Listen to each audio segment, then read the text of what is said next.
हम केवल इसी जीवन में मसीह से आशा रखते हैं, यदि हम केवल इसी जीवन में मसीह से आशा रखते हैं, तो हम सब मनुष्य से अधिक अभागे हैं। तो हम किससे? सब मनुष्य से अधिक अभागे हैं। यानी कि अभागे का मतलब श्रापित है, या यूं कहे किसी भी आशीष के लायक नहीं है। कौन? किसको प्रभु कह रहा है?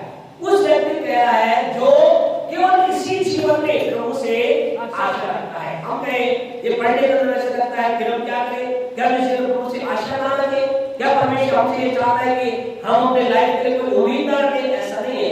यहाँ जो इस वचन की गहराई है, इसका मतलब ये है कि हम इस वचन की जो परमेश्वर मुझसे आपसे बातचीत करना चाहता है, बताना चाहता है, पहली बात ये कहना चाहता है कि हमें केवल इसी जीवन के लिए प्रभु का भरोसा नहीं करना है, हमें प्रभु के पास नहीं आना है या प्रभु के साथ जुड़े नहीं रहना है, क्योंकि हमें मालूम है जब हम प्रभु के साथ जुड़ते हैं तो हमारे लिए परमेश्वर ने लिखा है जितनों ने प्रभु को ग्रहण किया उनके नाम को जीवन की पुस्तक में लिखा गया है और उन्हें कोई नहीं मिला सकता। तो ये एक अद्भुत बात है, हमारे लिए अद्भुत बात ये है। लेकिन यहाँ तो परमेश्वर जो कह रहा है वो एक और बात को परमेश्वर मुझसे आपसे बताना चाह रहा है, वो ये कह रहा है इसी जीवन में आशा रखते हैं या इसी समय के और रखते हैं। तो परमेश्वर कह रहा है हम केवल परमेश्वर से अपेक्षा रख के ही अगर उसके पास आते हैं तो हम कहें हम अभागे हैं। यानी कहने का मतलब अगर हम ये सोचे मैं प्रार्थना कर रहा हूँ, मैं दुआ कर रहा हूँ, मैं प्रभु को दे रहा हूँ, अगर तक परमेश्वर मुझे नहीं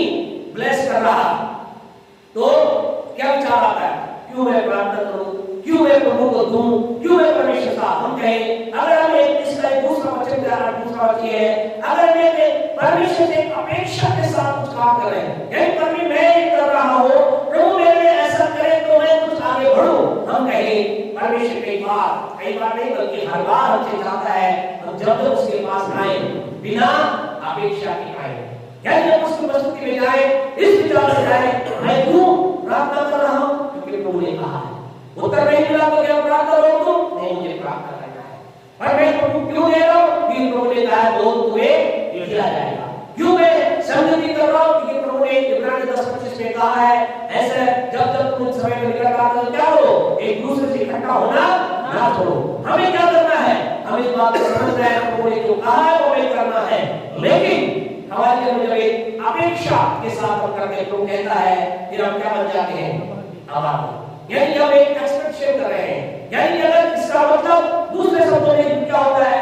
कारण में तो ऐसा कह रहा है, इसका कारण ये है अगर एक व्यक्ति केवल अपेक्षा के साथ अपने आप को बिताता है और जब उसकी अपेक्षा पूरी नहीं होती, जब उसके अनुसार काम नहीं होता तो क्या करता है? उसे दूर हट जाता है। फिर सोचता है मैं हर संडे आराधना में गया, मैंने प्रार्थना में प्रभु से की, मैंने ये भी किया, मेरे लिए काम नहीं हुआ। और फिर वो चला है कि जब व्यक्ति की जमीन इस बात पर विचार करता है किस विचार से कि मैं प्रभु के साथ अपने आप को मैंने जोड़ा है, मैं जोड़े रहूंगा क्योंकि उसने अपने आप को मेरे लिए दिया है, उसने अपना जीवन मेरे लिए दिया है, उसने अपना लहू मेरे लिए खाया है, उसने अपना जीवन मेरे लिए दिया, इसलिए मैं अपने आप को उसके लिए समर्पित कर रहा हूं। आपसे कहें यानी परमेश्वर को इसका जब ऐसे विचारधारा से मैं आपको के साथ समझता है, हम कहें आपकी जैसे पहले एक बार फिर कहना करें आपकी मेरी एक भी ऐसी प्रार्थना नहीं होगी जिसके उत्तर को अपनी आंखों से ना देख पाए।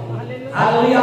हमारे जीवन में जो कुछ हमने प्राप्त किया है एक भी ऐसा नहीं होगा उसका प्रतिफल के रूप में हम प्रार्थना करेंगे। लोगों के वचन में इब्रानी 6:12 में ऐसा लिखा है हमारा परमेश्वर पढ़े इब्रानी 6:12 पढ़ने के बाद से फिर हम बंद करेंगे। इब्रानी की पत्री उसका 6वां अध्याय उसके 12 वचन को पढ़े। यहाँ परमेश्वर का वचन क्या कहता है? ताकि तुम आलसी ना हो जाओ, ताकि तुम आलसी ना हो जाओ, वरन उनका अनुकरण 10 को पढ़ेंगे 10 को क्योंकि परमेश्वर क्योंकि परमेश्वर अन्याय नहीं कि तुम्हारे काम और उस प्रेम को भूल जाए तुमने उसके नाम के लिए इस रीति से दिखाया कि पवित्र लोगों की सेवा की और कर भी रहे हो। क्या कहता खुदा? परमेश्वर हमारा परमेश्वर अन्याय नहीं है। हमने जो कुछ किया है, आप हमें जो कुछ भी कर रहे हैं, हम लोग प्रभु की उपस्थिति में समय बिता रहे हैं, हम जो परमेश्वर के लिए देते हैं या दे रहे हैं, हम जो कुछ भी परमेश्वर हमारे प्रतिफल देने वाला प्रभु है। लेकिन हमारे लाइफ के अंदर कभी का एक स्थान पर कई बार आने की जरूरत होती है जहाँ कहे मैं परमेश्वर की जो खुदा ने कहा है मैं उस काम को करने के लिए अपने आप को समर्पित करता हूँ। और इस बात को समझी, पहला कुरिन्थियों 15:58 में क्या लिखा है, हे निदान भाई इस बात को जान लो कि प्रभु में हमारा परिश्रम हम जो कुछ भी कर रहे हैं लेकिन हम कहते हैं हमारा परिश्रम व्यर्थ नहीं है।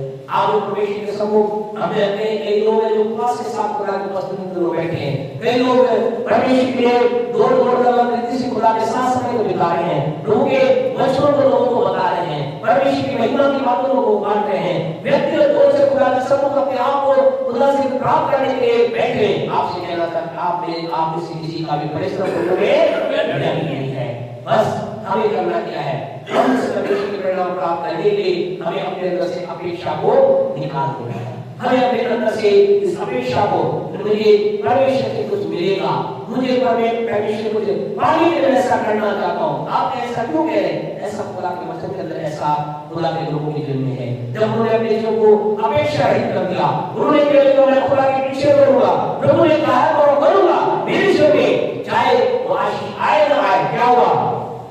प्रभु ने आशीष दी।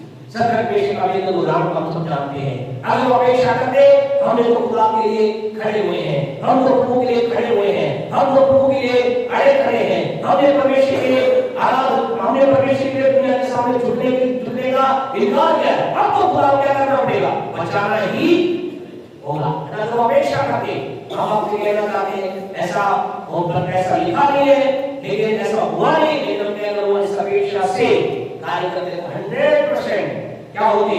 आप भी जल करना चाहते। अगर अपेक्षा करते खुदा हम खुदा के लिए करें, खुदा को बचाना ही होगा।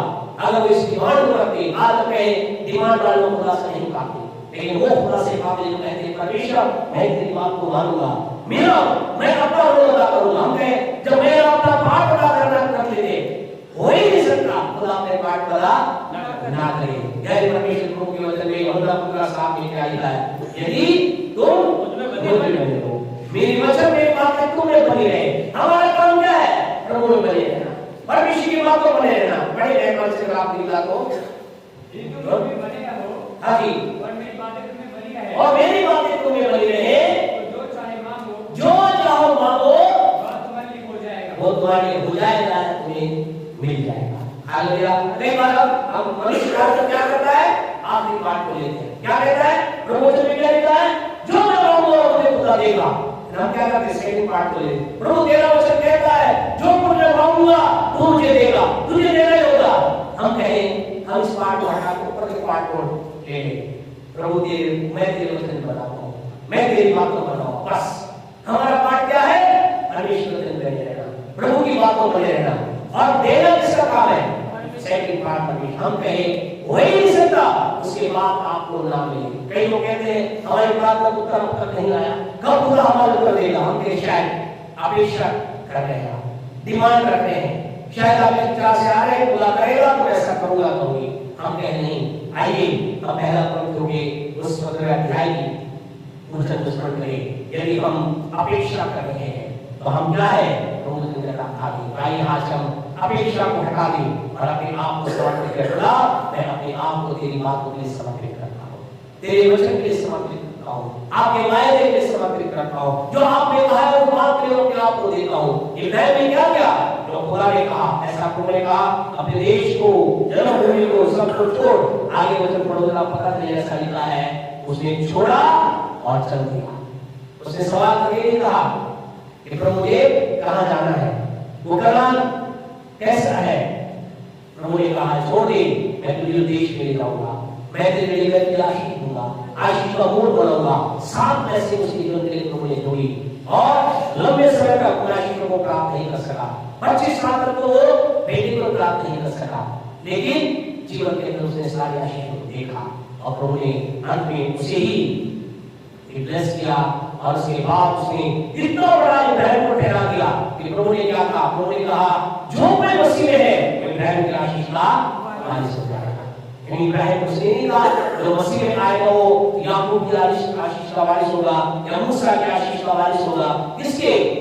इब्राहिम की।